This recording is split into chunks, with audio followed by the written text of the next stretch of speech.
네, 이제 괜찮아질 것 같은데, 우리 다시 찬양을 계속 이어가겠습니다. 오 놀라운 구세주 예수의 주.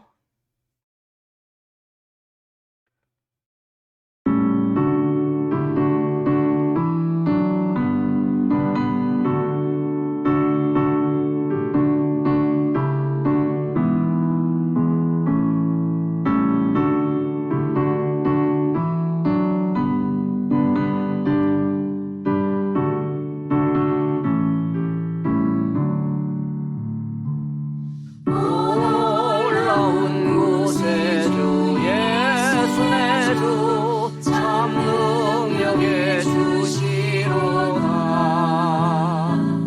큰 바위 및 안전한 그곳으로 내 영혼을 숨기시네. 내 마른 땅을 종일 걸어가도 나 피곤치 아니하며, 저 위험한 건 내가 이를 때면 큰 바위에 숨기시고 주 손으로 덮으시네. 오 놀라운 구세주 예수의 주, 내 모든 짐 벗기시네. 죄악에서 날 끌어올리시며 또 나에게 힘 주시네. 내 마른 땅을 종일 걸어가도 나 피곤치 아니하며, 저 위험한 건 내가 이를 때면 큰 바위에 숨기시고 주 손으로 덮으시네.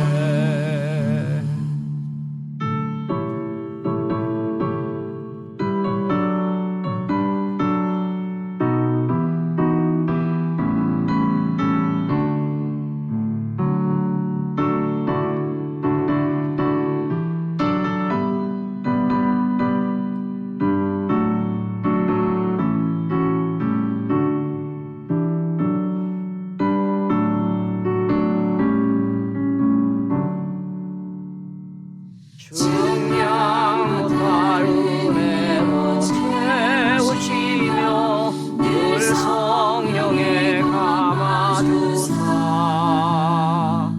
큰 기쁨 중 주님을 찬양토록 내 믿음을 도우시네.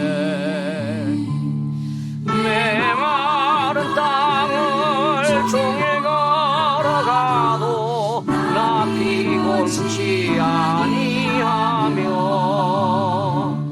저 위험한 건 내가 이를 때면 큰 바위에 숨기시고 주 손으로 덮으시네. 주 예수님 공중에 임하실 때 나 일어나 맞이하리.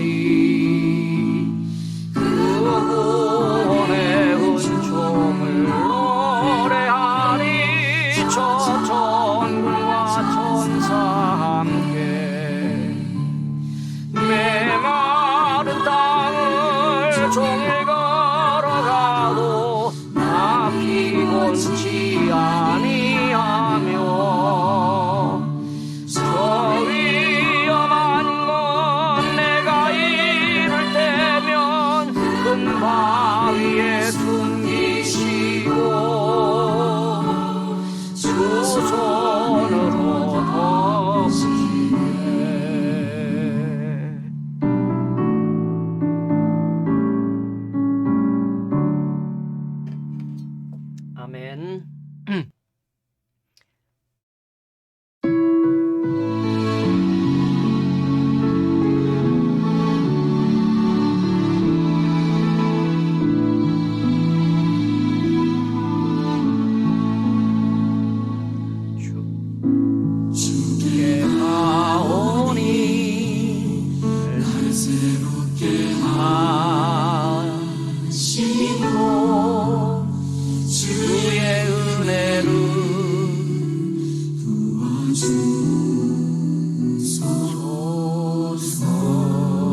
네, 교동문 교독하겠습니다. 교동문 22번 시편 37편 교독하겠습니다. 악을 행하는 자들 때문에 불평하지 말며 불의를 행하는 자들을 시기하지 말지어다.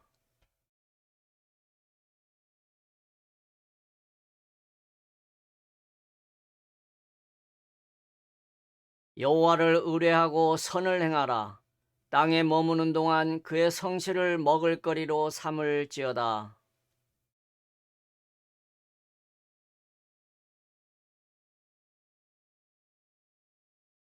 내 길을 여호와께 맡기라. 그를 의지하면 그가 이루시고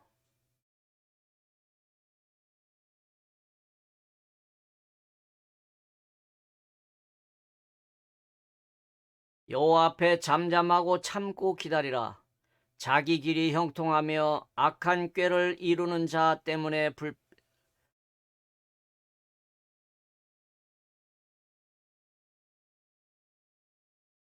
분을 그치고 노를 버리며 불평하지 말라.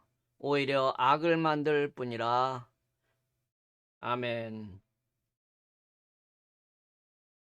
사도신경으로 우리 신앙을 고백하겠습니다. 전능하사 천지를 만드신 하나님 아버지를 내가 믿사오며 그 외아들 우리 주 예수 그리스도를 믿사오니 이는 성령으로 잉태하사 동정녀 마리아에게 나시고 본디오 빌라도에게 고난을 받사 십자가에 못 박혀 죽으시고 장사한 지 사흘 만에 죽은 자 가운데서 다시 살아나시며 하늘에 오르사 전능하신 하나님 우편에 앉아 계시다가 저리로서 산자와 죽은 자를 심판하러 오시리라. 성령을 믿사오며 거룩한 공회와 성도가 서로 교통하는 것과 죄를 사해 주시는 것과 몸이 다시 사는 것과 영원히 사는 것을 믿사옵나이다. 아멘. 찬송가 635장 주기도문.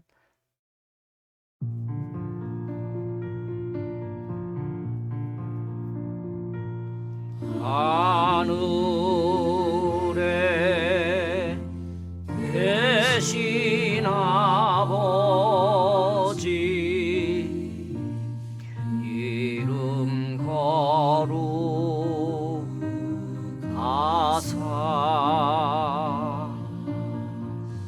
주님 나라 임하시고 뜻이 이루어지이다. 일용할 양식 주시고 우리들의 큰 죄 다 용서하옵시고 또 시험에 들게 마시고 악에서 구원하소서. 내게 주의 나라 주의 권세 주의 영광 영원히 아멘.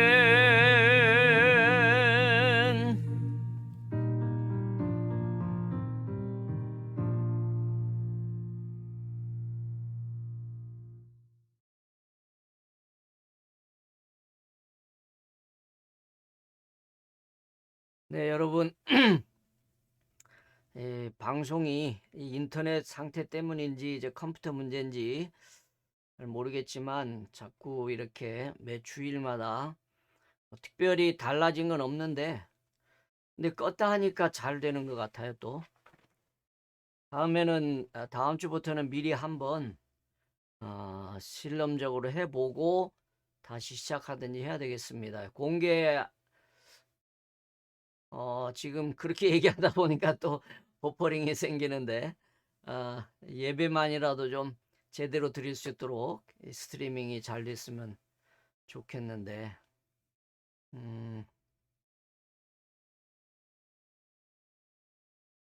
또 스트리밍이 버퍼링이 계속 나오죠? 어쩌면 좋을지 모르겠는데, 어쨌든 어, 예배는 드려야 되니까 여러분들 광고 말씀은 간략하게 드리겠는데, 오늘은 아까 제가 기도 여러분들 못 들으셨겠지만, 아무튼 오늘은 사순절 중에 첫째 주일입니다. 지난주 수요일부터 사순절이 시작됐는데요. 처음 시작되는 수요일을 애쉬 웬즈데이라고 그러잖아요. 그리고 나서 거기서부터 40일 동안 주님께서 부활하시기 바로 전날 토요일까지 40일 동안인데, 그때까지를 사순절, 40일이라는 뜻이죠. 영어로는 렌트라고 그럽니다. 렌트 기간인데, 이 기간은 주님께서 십자가의 고난을 받고 돌아가신 것을 기념하는 그런 기간입니다. 여러분들 그런 걸 아시고 주님의 고난에 동참하며 기도하는 가운데에 이 기간을 보냈으면 좋겠습니다. 그리고 나서 이제 마지막 날이 지나면 그 다음 날 부활주일, 4월 첫째 주일이 부활주일입니다. 우리 다 같이 예배를 위해서 기도하겠습니다. 아버지 하나님, 사순절의 첫째 주일을 맞이하였습니다. 우리 주님께서 그 높고 높은 보좌를 버리시고 이 땅에 내려오셔서 우리 인류의 죄를 대신해서 돌아가시고 이 땅에 오셨습니다. 아버지 하나님, 그리고 숱한 고난을 받고 십자가에 달려 돌아가셨는데 저희들은 그런 은혜를 모르고 지날 때가 너무나도 많았습니다. 아버지 하나님, 이 기간을 통해서 다시 한번 우리 하나님의 은혜를 생각하며 주님의 사랑을 생각하는 기간이 되게 도와주시옵소서. 아울러서 순환 기간이 지나서 화려하게 영광의 부활에 저희들도 함께 동참할 수 있도록 주님 은혜 베풀어 주시옵소서. 이 시간에도 코로나 때문에 신음하며 고통을 겪는 이들이 너무나도 많이 있습니다. 아버지 하나님, 이 코로나 사태 하루라도 빨리 지나갈 수 있도록 주님 허락하여 주시옵소서. 이 모든 게 주님의 섭리 안에 있는 줄로 아오니 아버지 하나님, 이제 그 손길을 거두어서 온 인류가 다시금 평상의 삶을 살아갈 수 있도록 아버지 하나님 돌보아 주시옵소서. 시간 저희들 하나님의 말씀을 들고 함께 나누려고 합니다. 주님께서 함께 해주시옵시고 온전히 주님의 영만이 이 시간 다스리는 귀한 시간 되게 도와주시옵소서. 이 모든 말씀 우리 주 예수 그리스도 이름으로 기도드리옵나이다. 아멘. 네, 성경 보겠습니다. 성경 말씀은 사무엘하, 지금까지 계속 시무엘하라고 나왔다고 제 아내한테 핀잔을 듣고 전 이제까지 몰랐어요.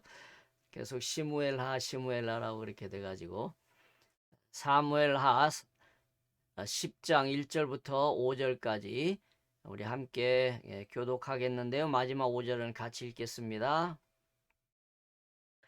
그 후에 암몬 자손의 왕이 죽고 그의 아들 한운이 대신하여 왕이 되니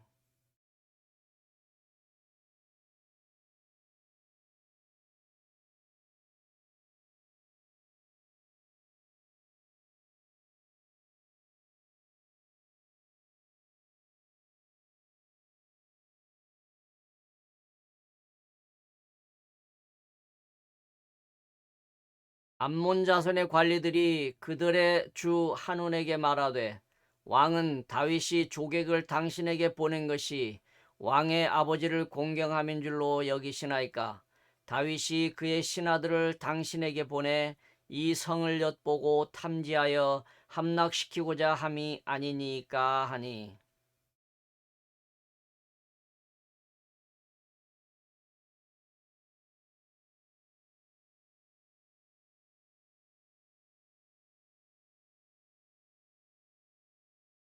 같이 사람들이 이 일을 다윗에게 알리니라. 그 사람들이 크게 부끄러워하므로 왕이 그들을 맞으려 보내 이르기를 너희는 수염이 자라기까지 여리고에서 머물다가 돌아오라 하니라. 아멘. 네, 오늘은 그의 아버지가 은총을 베푼 것 같이라는 제목으로 여러분들과 함께 말씀을 나눠보고자 합니다. 지난주 말씀을 대충 다시 한번 살펴보고 갑시다. 다윗이 성전을 건축하려고 했어요. 그래서 나단 선지자에게 나는 백향목궁에 살거늘 하나님의 궤는 휘장 가운데 있도다 하면서 안타까워하면서 얘기를 하죠. 그러자 나단 선지자는 아니 뭐 하나님께서 왕과 함께 계시는데 그냥 하고 싶은 대로 하시죠 라고 그렇게 권하죠. 근데 그날 밤에 하나님께서 나단에게 나타나십니다. 그리고 다윗의 성전 건축을 하는 그 생각에 반대를 하죠. 왜냐하면 다윗은 수많은 전쟁을 치르면서 너무나도 많은 피를 흘리게 했다는 거죠. 그래서 다윗이 아닌 다윗에게서 난 아들에게 성전 건축을 맡기겠다고 합니다. 그런데 하나님께서는 다윗이 성전을 건축하겠다는 걸 반대를 하면서도 그 대신에 많은 복을 주겠다고 합니다. 다윗이 가는 곳은 어디든지 함께 하시고 원수를 물리쳐 주시고 다윗의 이름을 위대하게 해주겠다. 그리고 다윗만이 아니라 이스라엘도 이제는 한 곳에 완전히 정착하게 해주겠다. 다윗이 죽은 후에는 다윗의 아들 중에서 왕을 삼고 그 나라가 견고하고 그에게 성전을 짓도록 하겠다. 그리고 그 다윗의 아들이 왕이 되는 아들에게는 하나님이 그의 아버지가 되고 그는 하나님의 아들이 될 것이다. 그리고 그러면서 이런 엄청난 복을 나단 선지자를 통해서 다윗에게 전해주는데요. 다윗의 아들에겐 왕이 된 후에 만에 하나 죄를 범하더라도 은총까지는 빼앗지 않겠다. 비록 그 죄에 대해서 벌하기는 하겠지만 하나님의 은총까지는 빼앗지 않겠다는 그런 엄청난 복을 주십니다. 그리고 더 나아가서 내 집과 내 나라가 내 앞에서 영원히 보존되고 내 왕위가 영원히 견고하리라. 그런 복을 주시죠. 그러자 다윗도 함께 하나님께 응답을 합니다. 주 여호와여, 저는 도대체 제가 무엇이 관대 이렇게 큰 복을 주십니까? 그러면서 다윗이 하나님께 간구한 것이 종의 집에 복을 주사 주 앞에 영원히 있게 하옵소서. 다윗이 빈 복은 세상적인 그런 복이 아니었다는 거죠. 하나님과 함께 있는 그 복을 다윗이 받고 싶다고 한 겁니다. 다른 사람들 일반인들처럼 뭐 큰 부자가 되고 명예를 얻고 그런 게 아니라 하나님과 영원히 함께 할 수 있는 그런 복을 달라고 빌죠. 오늘은 9장과 10장을 같이 볼 텐데요. 보기에 따라서는 9장과 10장의 주제는 같다고 할 수 있습니다. 은혜를 갚으려는 다윗의 성정을 그대로 드러내는 내용인 거죠. 그래서 오늘은 은혜 또는 다른 말로 선의에 관한 이야기를 나누려고 하는데요. 우선 9장의 내용부터 간략하게 살펴봅시다. 다윗이 어느 날 요나단에게 입은 은혜를 갚아야겠다라면서 사울의 집에서 시중을 들었던 시바라는 종을 부릅니다. 그리고 사울의 자손 중에 아직도 살아남은 자가 있느냐 그렇게 물어봐요. 내가 그 사람에게 하나님의 은총을 베풀고자 한다라는 거죠. 시바가 다윗 왕에게 대답을 합니다. 예, 요나단의 아들이 살아남았는데요. 다리를 접니다. 그러지 않아도 다윗은 요나단에게 입은 은혜를 갚으려던 중이었어요.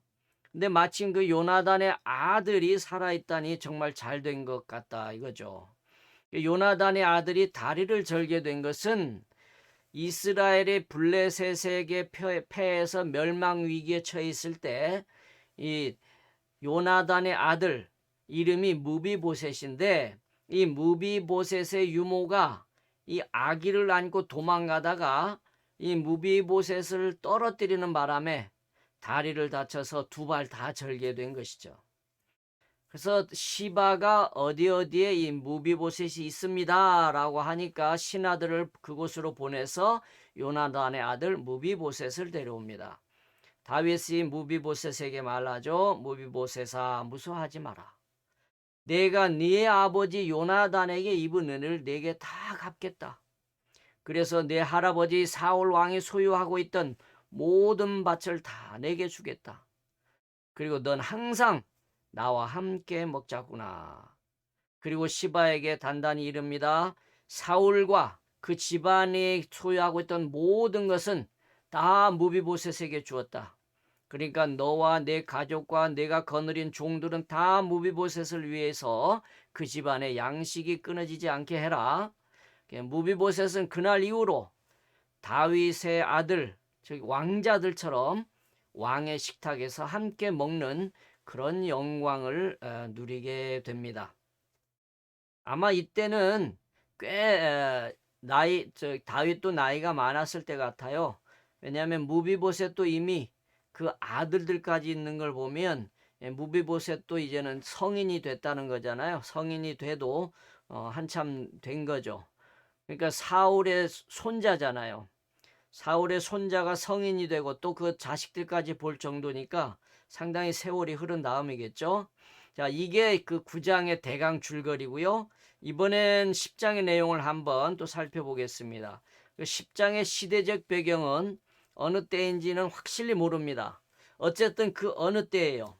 그 언젠가 이스라엘과 이웃한 암몬 족속의 왕 나하스가 죽었어요. 그리고 그의 아들 하만이 아버지의 뒤를 이어서 왕으로 즉위를 합니다. 암몬 족속은 여러분들께서 다 아시다시피 아브라함의 조카 롯이 소돔과 고모라가 멸망할 때 자기 두 딸과 동침해서 두 아들을 낳잖아요. 그 중에 그 아들들이 모압과 암몬이잖아요. 그래서 그 모압의 후손들은 모압 족속, 암몬의 후손들은 암몬 족속이죠. 그 암몬의 후손들이 중에 그 왕의 나하스였고, 그 나하스가 죽고 이제 그 아들 하만이 왕이 된 거죠. 이렇게 보면 이 모압 족속이나 암몬 족속은 역사를 거슬러 올라가 보면 물론 아주 오래전이긴 하긴 합니다만은 친척지간인 거죠. 그런데 이들은 틈만 나면 자기 친척 민족인 이스라엘을 괴롭혔던 거죠. 우리도 일본과 거슬러 올라가 보면 일본 그 왕족들이 다 백제 후손들이라는 건 이미 알려진 사실이잖아요. 근데 이 사람들이 틈만 나면 우리 한국을 괴롭히는 거, 바로 그거랑 같은 그런 맥락입니다. 근데 오늘 본문을 보면 다윗이 언제인지는 모르지만 암몬 족속에게 신세, 즉 은혜를 입은 적이 있는 것 같아요. 그래서 죽은 나하스 왕을 조문하기 위해서 조문 사절단을 암몬으로 보낸 거죠. 그래서 그 사절단을 보내면서 다윗이 얘기하잖아요. 그의 아버지, 즉 그 나하스죠. 그의 아버지가 내게 은총을 베푼 것 같이 나도 그의 아들 하만에게 은총을 베풀겠다. 그렇게 하면서 조문 사절단을 보냈는데, 그런데 암몬 족속의 반응은 전혀 뜻밖이었어요. 다윗이 보낸 조문 사절단이 암몬 지역에 도착을 했어요. 그러자 그 하만 왕 밑에 관리들이 하만에게 상소를 합니다. 전하, 다윗이 정말로 선왕을 공경해서 조문 사절단을 보낸 것으로 생각하십니까? 다윗이 조문 사절단을 보낸 것은요, 우리 성을 염탐해서 함락시키려고 하는 수작입니다. 그렇게 얘기를 하는 거죠. 왕은 신하들의 말을 그대로 받아들였어요. 죄송합니다. 제가 자꾸 그 나하스의 아들 이름을 하만 그랬는 하만이 아니라 한운이 맞습니다. 죄송합니다. 이 신하들의 말을 들은 한운 왕은 다윗의 신하들을 붙잡아서 수염의 절반을 깎아버렸습니다. 그리고 옷을 볼기짝까지 다 찢어버렸어요. 그리고 나서 돌려보냅니다. 이 당시에 수염을 깎아버리고 또 옷을 찢는다. 그 볼기짝을 드러내 보인 거잖아요. 이런 건 엄청난 모욕을 주는 행위입니다. 다윗의 신하들도 극도의 모욕감을 느끼고 부끄러워서 어찌할 바를 몰랐어요. 이 일이 다윗에게도 알려지죠. 그래서 다윗은 사람들을 보내서 그들을 맞이를 하는데, 그렇지만 당장 예루살렘으로 돌아오는 것을 허락지 않습니다. 왜냐하면 불경스럽다는 얘기겠죠. 그래서 수염이 다 자랄 때까지 여리고에 머물다가 돌아오라고 그렇게 얘기합니다. 여리고는 어디죠? 여호수아가 맨 처음에 가나안 지역을 정복할 때 정복했던 그 땅이잖아요. 그 여리고에서 예루살렘까지는 거리가 꽤 되죠. 그 선한 사마리아인 비유할 적에도 여리고가 나오잖아요. 자, 이렇게 다윗은 사람들을 보내서 그들을 맞이한 다음에 거기서 기다리다가 예루살렘으로 돌아오라고 이렇게 얘기하는데, 근데 이 암몬 자손도 가만히 생각해 보니까 이제 다윗도 이렇게 모욕을 당하고 가만히 있진 않겠지라는 생각이 미치게 된 거죠. 그래서 가만히 있다가는 큰일 날 것 같다라는 생각으로 다윗의 공격을 대비합니다. 그래가지고 자기들 주변에 있는 다른 족속, 아람 족속이죠. 얘들은 암몬 족속이고 그 옆에는 아람 족속에게 구원을 요청합니다. 그래가지고 여러 그 족속 중에 여러 왕들에게 요청을 해가지고 그들에게 용병을 고용해요. 3만 6천 명이나 되는 용병을 고용합니다. 이렇게 그들이 준비를 하는데 아니나 다를까 다윗은 그들을 공격하려고 채비를 합니다. 요압 장군을 최고 지휘관으로 세우고 그들을 전쟁을 치르기 위해서 출정을 시킵니다. 이때 암몬 족속은 두 패로 나눠서 진을 쳐요. 이스라엘의 지휘관 요압은 전쟁에 나선 군사들 중에서 가장 최정예 요원들만을 골라서 다시 자기 휘하에 넣습니다. 또 나머지는 자기 동생 아비새의 지휘하에 또 다른 진을 치도록 하죠. 그래서 요압은 암몬 족속을 치고 아비새는 이 아람 족속들의 군대를 칩니다. 여러분들 결과는 어떻게 되겠어요? 뻔하잖아요. 두 족속 간에 아주 치열한 전투가 벌어집니다. 피비린내 나는 전쟁이 치러지죠. 그래서 결과는 이스라엘이 대승을 거두고요.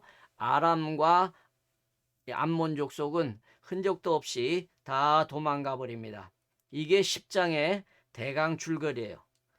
서두에서 말씀드렸듯이 9장이나 10장은 은혜와 관련된 이야기라고 생각할 수가 있습니다.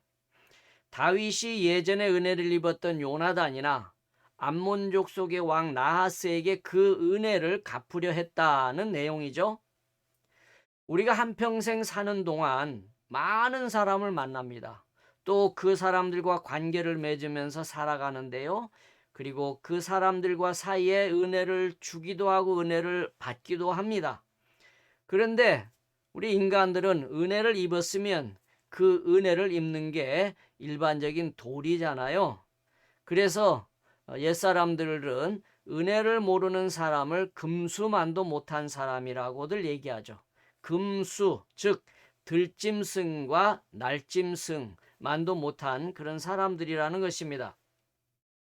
그래서 은혜와 관련된 옛날 이야기들 중에도요, 은혜 갚은 사람보다는 은혜 갚은 짐승의 이야기가 꽤 많아요. 그렇죠?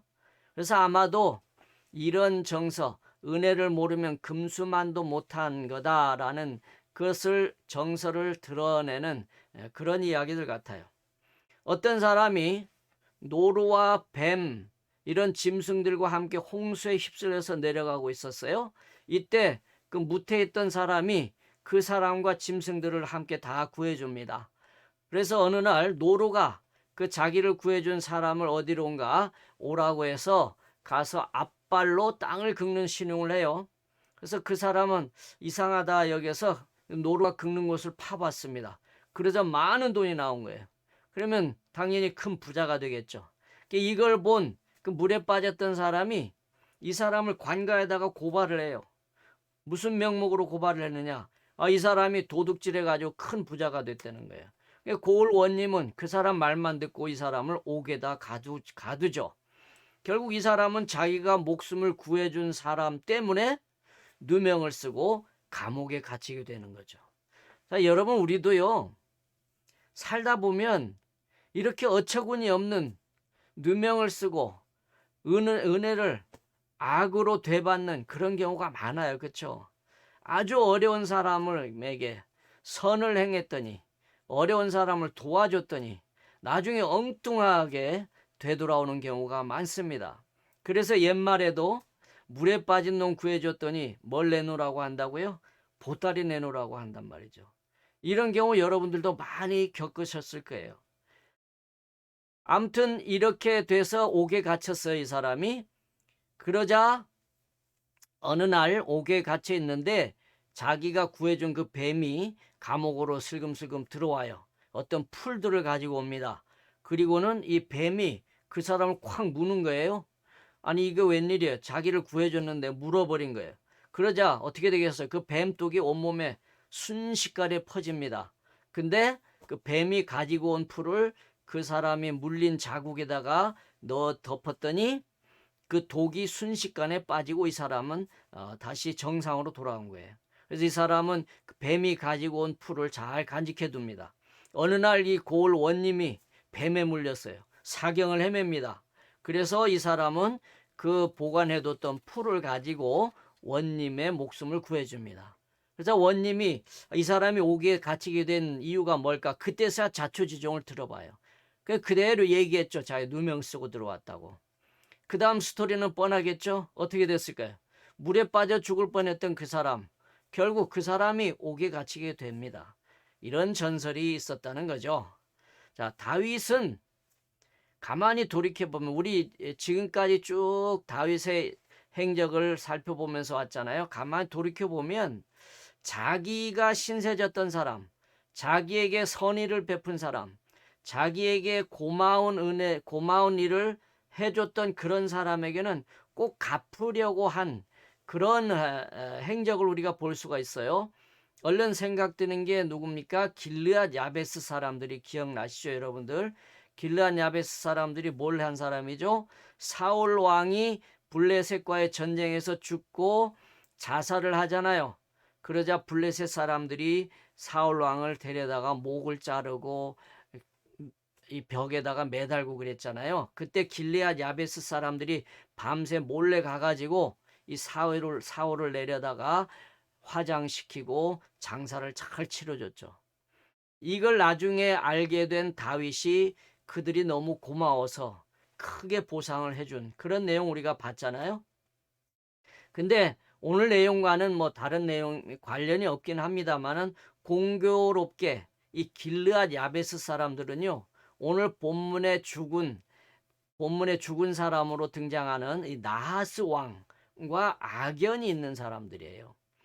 무슨 일이냐면 이 나하스 왕 때 암몬족 속이 이 길르앗 야베스 사람들을 전멸시키려고 합니다. 이 길르앗 야베스 사람들은 상당히 약한 그런 부족이에요. 이스라엘 같은 민족이긴 한데 그 중에서 아주 약한 그런 부족들입니다. 얘기하려면 아주 왜 그렇게 약해졌느냐 알려면 아주 오래전으로 거슬러 올라가는데 뭐 그렇게까지 뭐 깊이 들어갈 필요는 없고요. 아무튼 이때 사울의 도움으로 나하스 왕으로부터 구원을 받습니다. 이런 악연이 있는 사람들이에요. 그래서 그 사울의 도움이 고마워서 사울이 죽은 다음에 시체를 수습해서 장사를 지내준 게 아닌가 그렇게 생각을 해볼 수가 있죠. 이렇게 다윗의 은혜 갚기는 이것만이 아니라 요나단에게까지도 이어지는 거죠. 그 다음에 해서 계속해서 이어지는데 우선은 이 요나단에게 이어진 다윗의 은혜 갚기가 사울 왕에게 목숨의 위협을 받을 때 사울의 아들 요나단이 이 다윗 자기를 여러모로 도와줬습니다.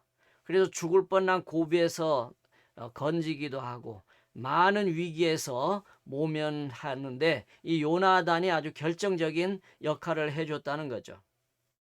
그래서 다윗은 이 요나단의 은혜를 평생 마음속에 간직했습니다. 그리고 요나단이 블레셋과의 전쟁에서 죽었을 때 얼마나 슬퍼했는지, 얼마나 가슴 아파했는지도 몰라요. 그러다가 이제 비로소 다윗이 어느 정도 안정되고 하니까 요나단에게 입은 은혜를 갚아야 되겠다라고 생각을 한 거죠. 물론 세월이 많이 흘렀습니다. 아까 말씀드렸듯이 이미 무비보셋, 요나단의 아들 무비보셋이 자식까지 둘 정도로 많은 세월이 흐르긴 했습니다만은 어쨌든 그때까지 다윗은 요나단에게 입은 은혜를 잊지 않고 있었다라는 거죠.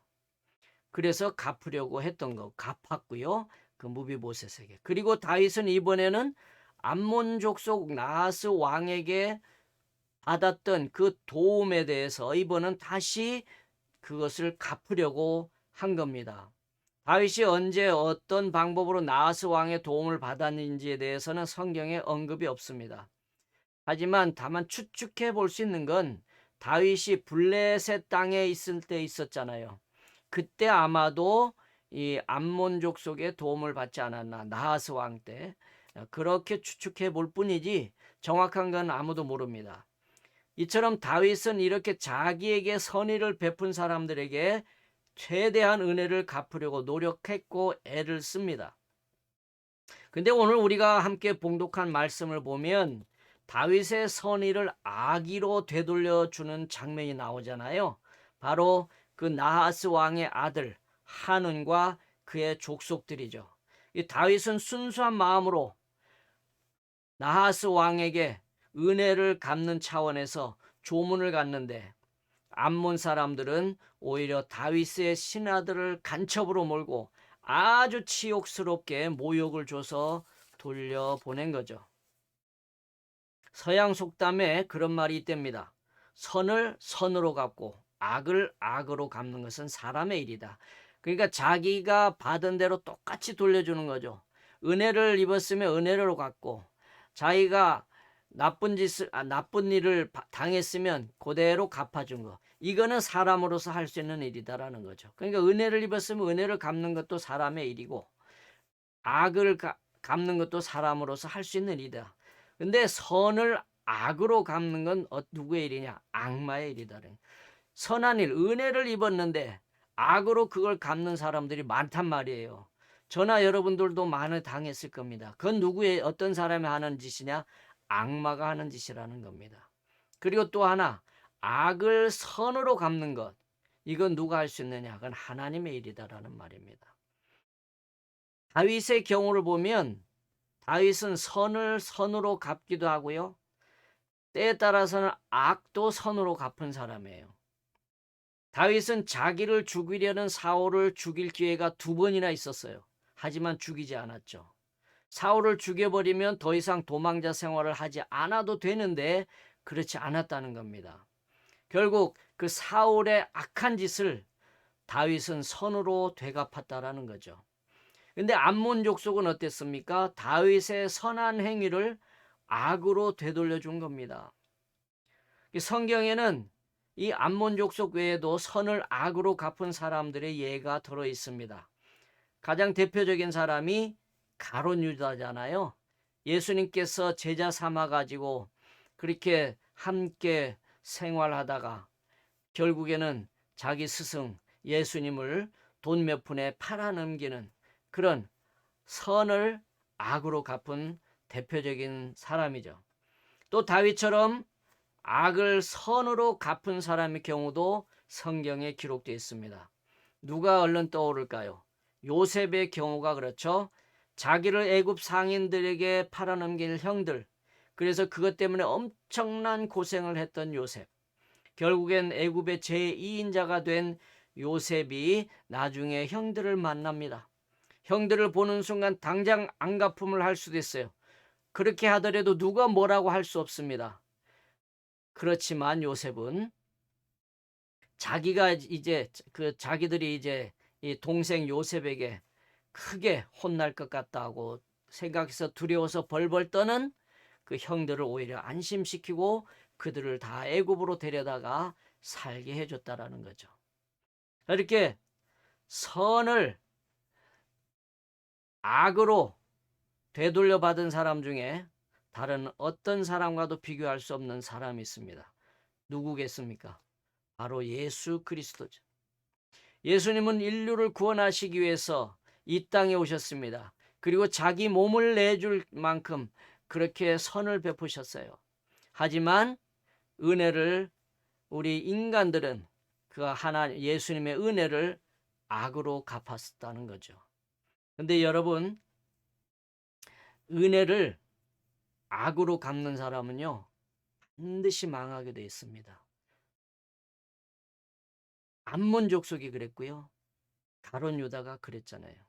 어느 누구도 예외가 없습니다. 그러나 은혜로 갚으면 그보다 더 큰 은혜를 받게 된다는 게 하나님의 법칙입니다. 설령 더 큰 은혜를 받지 못한다고 하더라도 은혜를 갚는 게 우리 인간의 도리예요. 비록 원수를 사랑하는 데까지는 못 미치더라도 자기가 받은 은혜만큼이라도 갚는 그런 삶이라야 진정한 인간의 삶이다라는 거예요. 그럴 때 우리는 적어도 세상 사람들에게 손가락질은 받지 않을 것입니다. 기도하겠습니다. 아버지 하나님, 오늘도 주님의 귀한 말씀 감사드립니다. 저희들도 살아가면서 다윗처럼 은혜를 받는 일이 매우 많습니다. 그러나 저희들은 그 은혜를 잊어버릴 때가 있고, 또한 반대로 저희가 은혜를 베풀었는데 악으로 되돌려 받는 경우도 많습니다. 아버지 하나님, 하오나 저희들이 원하기는 저희가 받은 은혜를 반드시 갚을 수 있는 그런 마음의 여유로운 삶을 살 수 있도록 도와주시옵소서. 이 모든 말씀을 주 예수 그리스도 이름으로 기도드리옵나이다. 아멘. 네, 찬양합시다.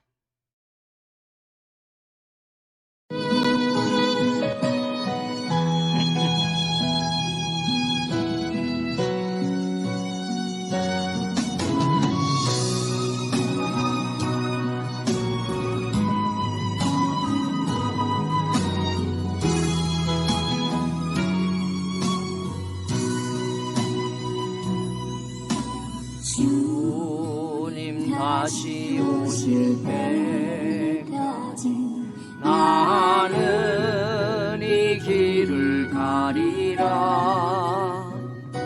좁은 문, 좁은 길, 나의 십자가 지고 나의 가는 이 길 끝에서 나는 주님을 보리라. 영광의 내 주님 나를 맞아주시리. 주님 다시 오실 때까지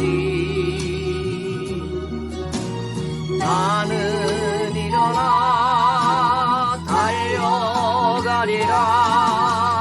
주의 영광 온 땅 덮을 때 나는 일어나 노래하리. 사모하는 주님 온 세상 구주시라. 내 사모하는 주님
다시 오실 때까지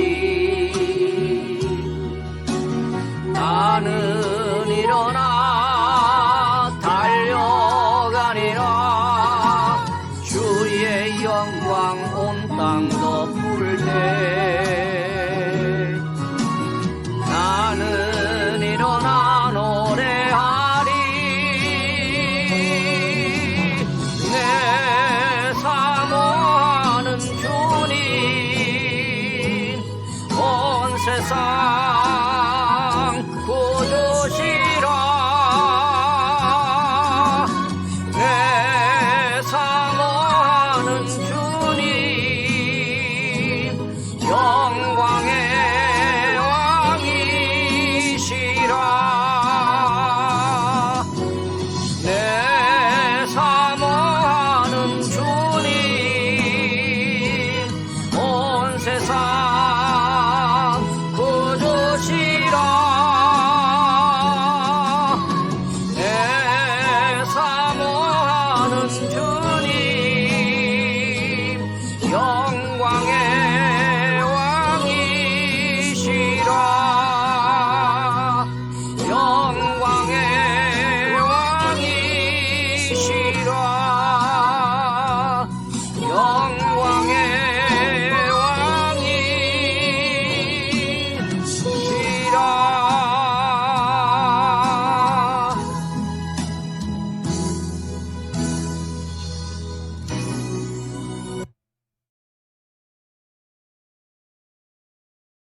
네, 여러분, 예배가 버퍼링이 너무 심해서 여러분들 많이 불편하셨을 거예요. 제가 이게 따로 녹화가 됐으니까 이 실방 예배는 내리고 녹화 영상을 올릴 테니까요. 혹시라도 필요하신 분은 녹화 영상을 보시기 바랍니다.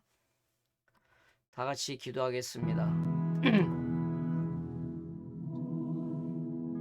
이제는 우리 주 예수 그리스도의 놀라우신 은혜와 아버지 하나님의 크고 극진하신 사랑과 성령님의 감화 감동 교통하심이 은혜를 입었으면 은혜를 갚을 줄 아는 사람으로 살기를 다짐하며 돌아가는 좋은 열매 맺는 가족들과 그들의 가정과 그들이 하는 일과 그리고 이 교회 위에 이제로부터 영원토록 함께 계실지어다.